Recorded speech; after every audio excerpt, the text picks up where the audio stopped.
You call that service?" The manager's voice pierced the air like a cracked whip, loud enough for every customer on the floor to turn their heads. Lenny Dawson stood over the waitress, arms crossed, his voice curling with disdain. "You think smiling like that's gonna earn you tips? Fix your posture, and for God's sake, stop talking like you're from some backwater church choir." Without waiting for a response, he snatched the tray from her hands and slammed it onto a nearby table, sending 2 water glasses tumbling to the floor. Ice scattered, glass shattered, a gasp rippled through the nearby booths. One customer whispered, "Did he just say that to her?" But the waitress, her name tag reading Amara, didn't flinch. She stood there, water soaking through her slacks, her shoes slick on the wet tile. Her expression didn't change, not even a blink. Just a long, still breath, like she had learned long ago not to show pain in places where people enjoyed watching it. Lenny leaned in, his tone now low and taunting. "You're lucky I don't have you clean this up with your apron." Then he turned, laughed, and strutted back toward the kitchen as if nothing had happened. What he didn't know, what no one in that restaurant knew, was that the woman he'd just humiliated wasn't some ordinary new hire, and someone far more important had just seen everything. The Crimstone Grill off Highway 10 in Houston looked like every other branch in the chain. Wooden booths, neon bar signs, flat screens cycling through football replays. But on that Wednesday morning, among the clatter of plates and the casual chaos of lunch prep, something else was at play. Amara Brooks had been working the floor for 3 days. No one questioned where she came from. New hires were common in the service world, and with her soft-spoken tone and polished appearance, most assumed she was just another temp trying to keep pace. Her brown hair was tucked neatly under the regulation black cap, her uniform crisp, her manner polite. Only her eyes gave her away. Sharp, focused, watching everything. And she wasn't there to serve food. She was there to observe something else entirely.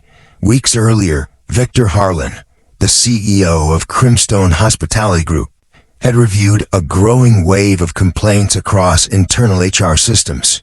Most were subtle: high staff turnover, burnout, inconsistent customer reviews. But one manager's name kept surfacing: Lenny Dawson. On paper, he was golden. Sales at his location were up. Staff costs were down. Reviews, while mixed, remained above average. But anonymous feedback painted a darker picture: bullying, public shaming, fear-based leadership. Victor wasn't looking for headlines. He wasn't planning a press campaign.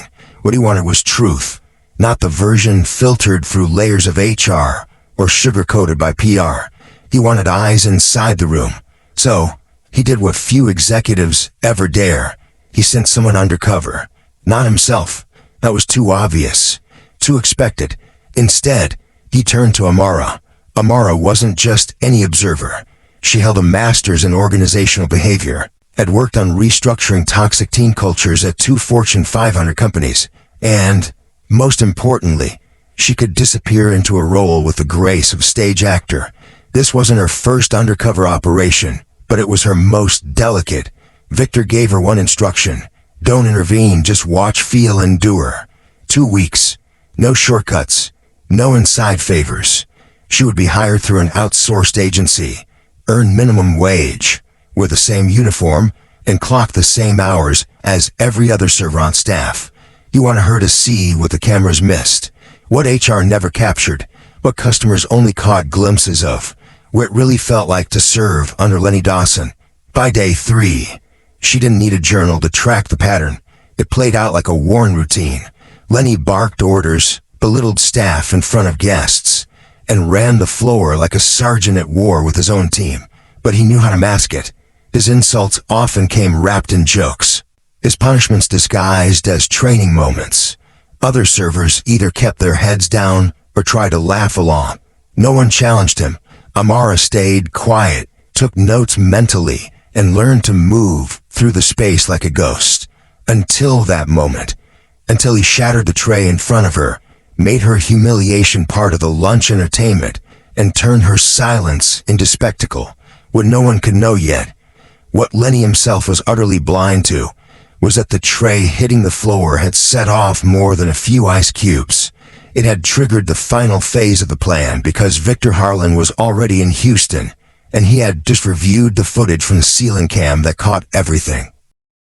Lenny Dawson had always believed that control was earned through presence. You didn't command respect in a restaurant by asking nicely or waiting for people to understand their roles. You made it clear, you made it loud, and you made it fast. He ran the Crimstone Grill like a machine. His machine, where every gear turned the way he said it, and every worker followed the rhythm he dictated. That's how numbers stayed up, how tables turned over like clockwork, how corporate stayed pleased. And in Lenny's world, that was the only metric that mattered. So when Amara Brooks joined the team, quietly sliding into the floor rotation without much fuss, he didn't pay her any more attention than he gave to the new shipment of napkins. She showed up, she smiled, she did the job. Almost too well for someone that new. But it wasn't her performance that caught his attention. It was the way she moved, precise, calm, calculated, and the way she looked at things, not with panic or eagerness like most rookies, but with the kind of stillness that made him feel observed. He watched her a little more after that, not because he thought she was trouble, but because she didn't flinch. He shouted at her once for misplacing a condiments tray, not even hers, and she just took it. No protest, no eye roll, no sulking in the back, just a nod that she got back to work. That calm started to bother him. He was used to people reacting, shifting under pressure, adjusting themselves to his tone. That was part of the job. That was how he knew they cared. But she acted like none of it stuck, like the words just passed over her skin and evaporated. It made him feel irrelevant. So he tested her more, assigned her the loudest tables, the ones closest to the kitchen door with the worst tipping odds, reassigned her after the shift had already started, changed the server rotation on the fly to see if she'd crack. But she didn't. She stayed exactly the same, polite, quiet, unbothered, and that steady indifference chipped to him far more than open defiance ever could.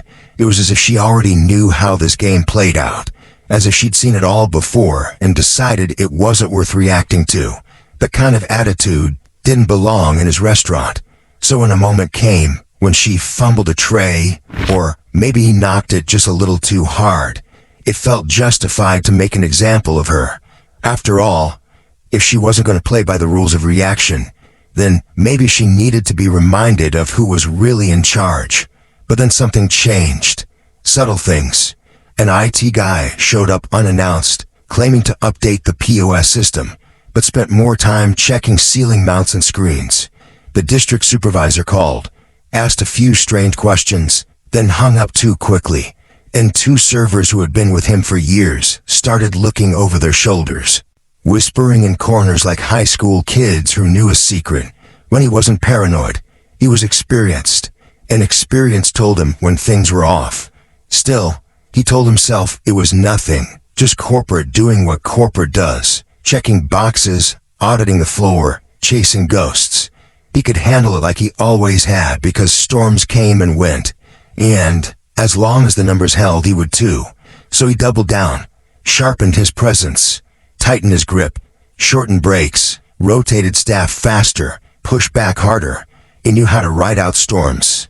If someone was sniffing around, he'd give them a show of efficiency they couldn't argue with.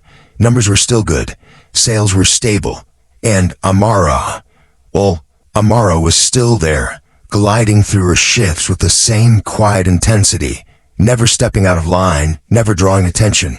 But the more she blended in, the more visible she became in his mind. She wasn't cracking, and that, more than anything, made him start to sweat. Then came the message. Victor Harlan was flying in. Personally, Lenny had met the CEO twice, once at a regional summit, once at a shareholder mixer. The man was sharp, direct, not one for small talk or surprises, and he didn't visit locations unless something was very, very wrong. Still, Lenny rehearsed a smile. The floors were spotless, staff on alert, numbers printed and highlighted. By the time Victor walked in, Everything was rehearsed down to the welcome speech. But Victor didn't want the tour. He didn't ask for numbers. He asked to sit, just him and Lenny, across a booth that suddenly felt too small, too quiet, and without breaking eye contact, he simply said, almost casually, "Do you know who Amara Brooks is?" Lenny's answer came before he could think. "Yes, sir. New server. Quiet. Punctual." He left it there, careful not to over-explain. But Victor did not. He reached into his folder and laid out the photographs. 1, 2, 3. Each one sharp, frozen mid-action. Lenny shouting, arm extended, tray flying. Amara standing there, soaked still. Another angle showed staff watching, a customer mid-turn. A busboy paused mid-step. Silence spread like fog in the booth. Lenny looked at the images, tried to form words, but his mouth felt full of dust. Victor's tone never rose. She was embedded, quietly, for 2 weeks, part of a confidential initiative. What she experienced, what she documented, it's not isolated. We've reviewed footage, statements, and your entire location's history. And based on what we've seen, your leadership no longer reflects the values of Crimstone hospitality. The words landed without echo. No room for rebuttal. No space for denial. Just a verdict, clean and final. Lenny sat still, hands clasped in his lap, mind racing through every moment he hadn't questioned, every action he considered standard. It all came back sharper now. The glares, the mocking, betray, the silence that followed, and somewhere inside, the first crack of something heavier than anger. It wasn't betrayal. It was recognition. A long-delayed realization that all the while he thought he was directing the scene, someone else had been holding the script, and the ending had already been written. He wasn't being audited. He had already been written out. The next morning, his name was gone.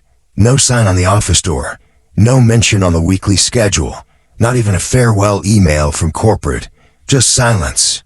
And in a workplace built on noise, orders shouted from the line, servers calling out table numbers, plates clattering through the pass window. That silence roared louder than any scandal. Employees noticed first. The ones who had walked past his office every day for years without knocking, without speaking, suddenly slowed their steps, exchanged glances, whispered the question no one wanted to say out loud. Did Lenny get fired? There was no announcement, no meeting, just a quiet shift in power, like the floor beneath them had tilted slightly overnight.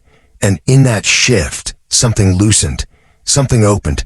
By noon, the regulars knew. One of the bartenders had posted a vague comment online, just a shrug emoji and the words, "So it finally happened." That was enough. Within hours, the comment had been screenshotted, reposted, and picked up by a local service industry blog. The headline didn't use names, but it didn't need to. Manager at popular Houston eatery fired after undercover observation trended across feeds and in group chats of former servers. The name Lenny Dawson lit up like a flare. Stories poured in, anonymous at first, then not so anonymous. A former hostess talked about crying in the freezer. A kitchen runner described being called stupid in front of an entire dining room. Another server, from 2 years ago, said she quit after one shift because of the way he looked at her when she made a mistake. The stories weren't coordinated. They didn't need to be. They matched. They fit. And for the first time, they were being heard without fear of retaliation. Inside the restaurant, the atmosphere shifted. Not instantly, not dramatically, but tangibly. Servers who used to huddle in corners during breaks now sat at tables and talked openly.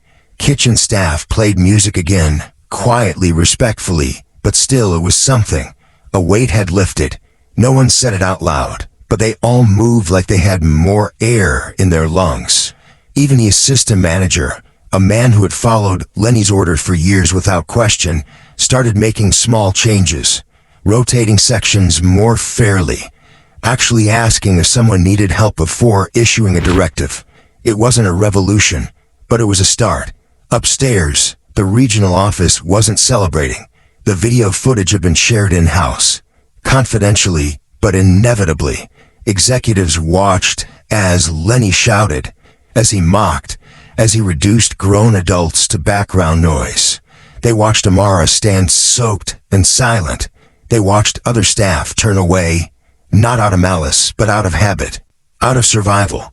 And what disturbed them more than Lenny's behavior was how normalized it had become. No one stopped it. No one escalated, because no one believed there would be consequences. That realization echoed louder than the footage itself.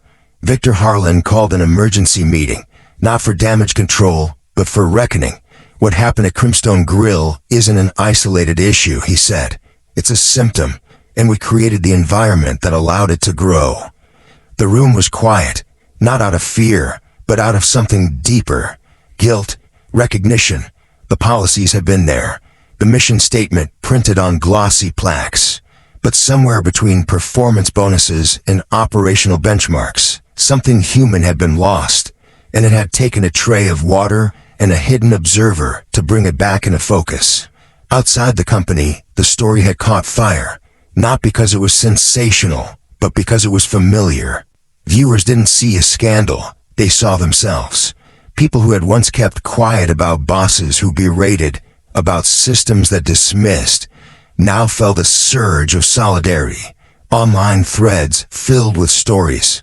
This reminded me of my old manager. We had a guy just like this. I wish someone had recorded mine. Amara's name wasn't public, but the symbol she became was unmistakable. Someone who saw the system from within and didn't flinch. As for Lenny, he didn't make a statement. Not online, not in person. He disappeared the way people do when they're not used to being questioned, quietly, stubbornly, without apology. A week later, someone posted a photo of him at a gas station outside of town, wearing plain clothes, staring at his phone. The caption said, "Funny how the loudest ones vanish when a mic turns on them." But no one really needed to know where he went. The story had already moved beyond him. And slowly, in the space he left behind, something else began to grow. Amara didn't return to that location after the report was submitted. She wasn't instructed to. The assignment was complete, the evidence gathered, the decision made. But sometimes she wondered what the place felt like now, without the barking, without the tension coiled into every corner like stray wires under pressure.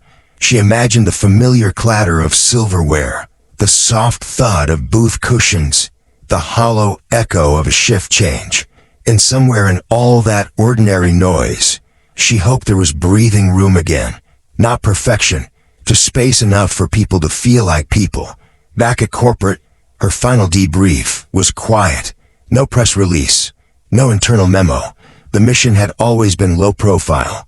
But Victor met with her one last time, not to congratulate her, but to listen. He didn't speak for the first few minutes. Just let her describe what it felt like to stand still while being broken down, to smile while absorbing humiliation, to witness others absorb the same and pretend they hadn't. And when she finished, he said only this: "Thank you for helping us see what we were too far above to feel." She left that building with her badge deactivated and her contract fulfilled. But the story didn't leave her, because the truth she'd carried wasn't about one man, one floor, or one company. It was about something much harder to change. How silence protects power. How performance masks abuse. How kindness in public can coexist with cruelty behind closed doors. She had seen it too many times in too many places to pretend it was isolated. What happened at Crimstone wasn't the worst she'd seen. It was just the one someone finally watched all the way through. The weight of that realization lingered, because even with cameras and CEOs and a plan, she had still felt invisible. And if she, with training, with backing, with a clear mission, could feel that helpless in those moments, what about those who lived it every day, without a safety net? What about the single mother folding napkins next to the line cook she was afraid to speak up against? What about the busboy whose hours kept shrinking every time he asked a question? What about the girl who left after one shift and never told anyone why? These weren't hypotheticals. They were the real cost of unchecked control.